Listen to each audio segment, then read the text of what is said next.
Welcome to Emotions and Stories. Sometimes a small lie and it can change lives forever. Our today's story is about one such incident. So let's begin today's story, The Last Lie. Rudra was 10, clever, cheeky, and full of stories, some true and some not so much. He had a habit that no one really took seriously. He lied. Not the big dangerous kind, no, just small ones. Like telling his teacher he finished his homework but forgot to bring it, saying a stray dog chewed his notebook, or blaming his friend Yash for breaking the flower vase even though it was clearly his fault. He was scolded a few times but laughed off few others. He'll grow out of it, they would say. And Rudra believed it too. They were just words. No one gets hurt with small little lies. Then came Arav. It was a rainy Monday when Arav joined Rudra's class.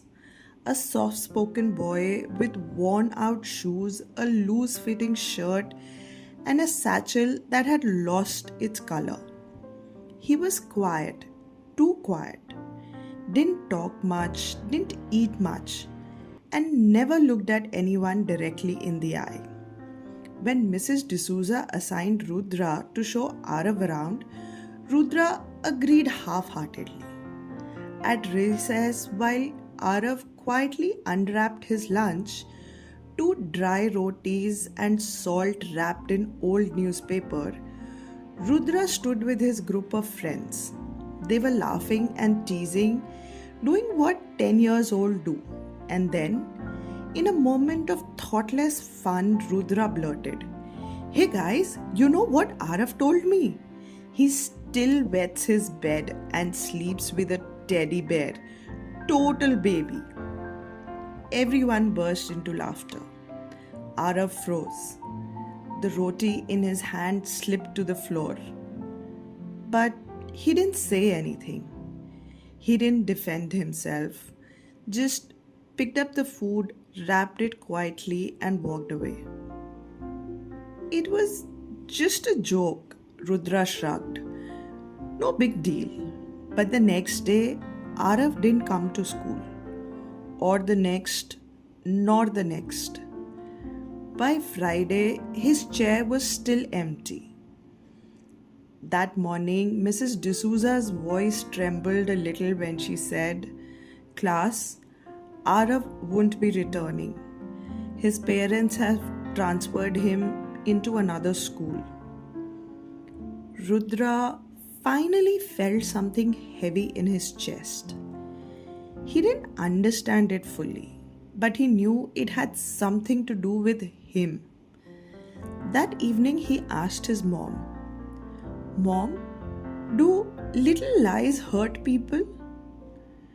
She looked at him for a moment and then said, "Sometimes a small lie can hurt someone more than a slap, especially if they already carry too much inside them." A week later, Rudra and his mom went to the community center to donate old books and clothes. While his mother spoke with the staff, Rudra wandered near the classrooms. And through an open door, he saw him, Arav, sitting alone at a desk, sketching in silence. For a moment, their eyes met. And then Arav quickly looked away. But Rudra noticed something in that moment. Not anger, but something far deeper. A quiet pain, a kind of sadness that shouldn't live in a 10-year-old's eyes. He stood frozen at the doorway, unsure what to say.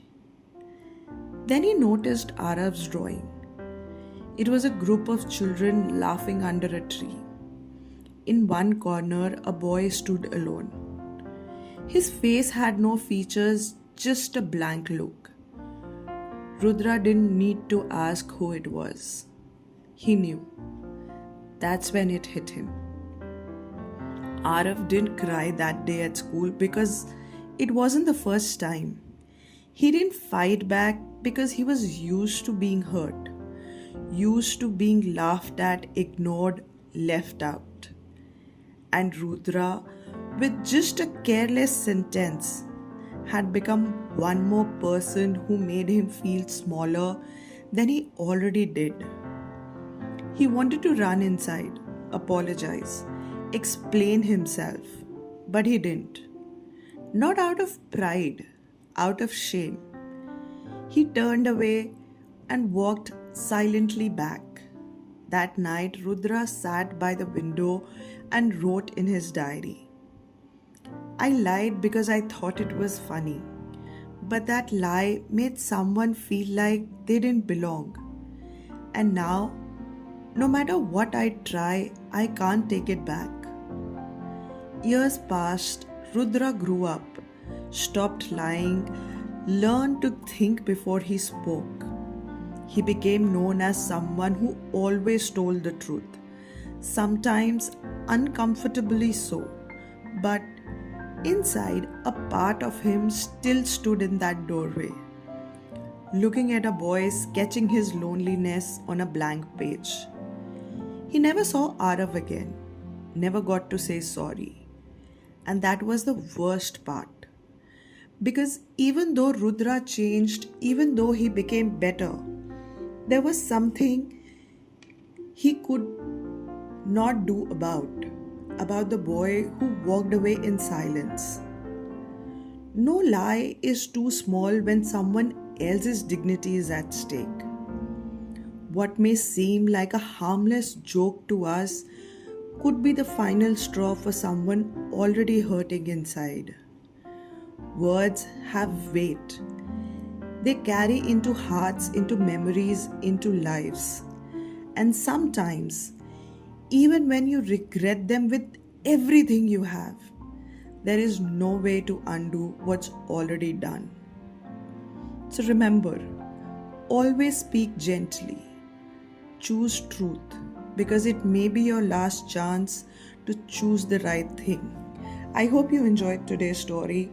Do let us know in the comments what you think about it. Thank you.